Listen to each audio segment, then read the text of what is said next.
Hey, this is Sherry Heil, and this show's called Be an Idealist, where I talk about ideas to create your ideal life.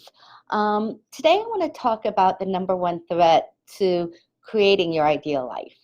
I'm a marketing consultant, and I work with small businesses, mostly individuals, people who've jumped out of the corporate world or out of their real jobs to go out and create their ideal life. You don't start a business and you don't go out on your own unless you're trying to create your ideal life.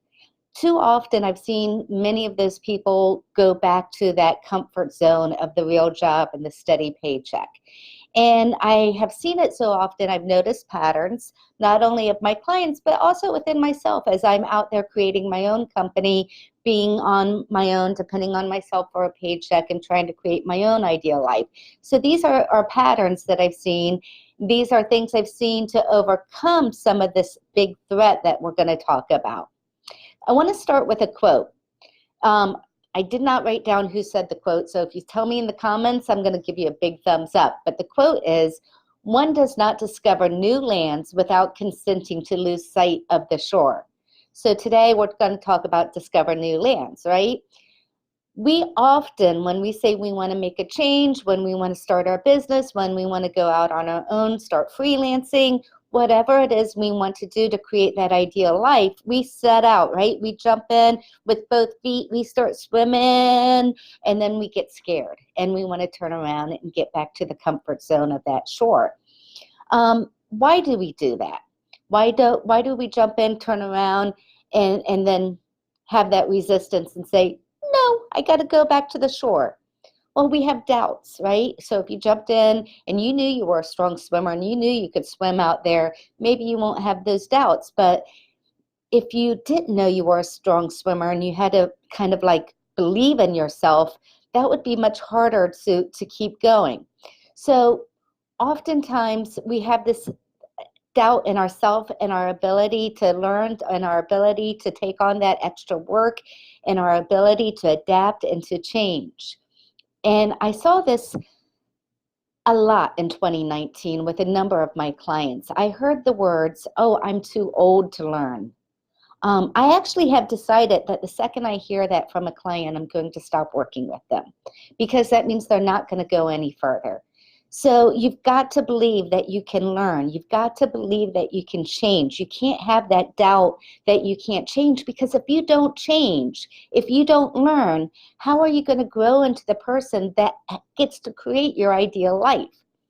And how do you overcome that doubt, though? How do you overcome the, oh, I'm scared that I won't be able to learn this, or I'm scared that I won't be able to change and do what I need to do to create what I'm trying to create? You look backwards at all the times you've been successful. If you're of a certain age, you have already been successful in changing. You've already learned new things. You've already adapted to new situations. When you see that that is who you are, that you can change and you can learn, that can eliminate the doubt that you're going to keep going and learning and you're going to keep changing. So no longer are you going to say, "I'm too old to learn," or "I'm not smart enough to figure this out." Yes, you are, and there's history to prove that. So keep that history up front and center of who you are, that you can change, you can learn. The second thing I hear is, "I don't think anybody's going to get on board with my belief. I can't build my tribe. I can't recruit the right people." It's not about the other people. It's about you. You're going to have that vision. You're going to lead the way. You're going to keep focused on that vision. And as you're focused on that vision and seeing what you're creating, other people will want to be part of it.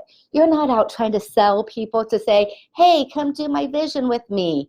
This is about your ideal life, not theirs. But as you're creating it, you're going to attract the right people who want to be part of that vision. Those people may not be the same people who are in your circle right now. They may be very new people. Remember, you're creating your ideal life.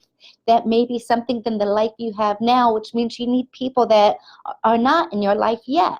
So you're going to attract new people in this ideal life you're creating because you're staying focused on that ideal life.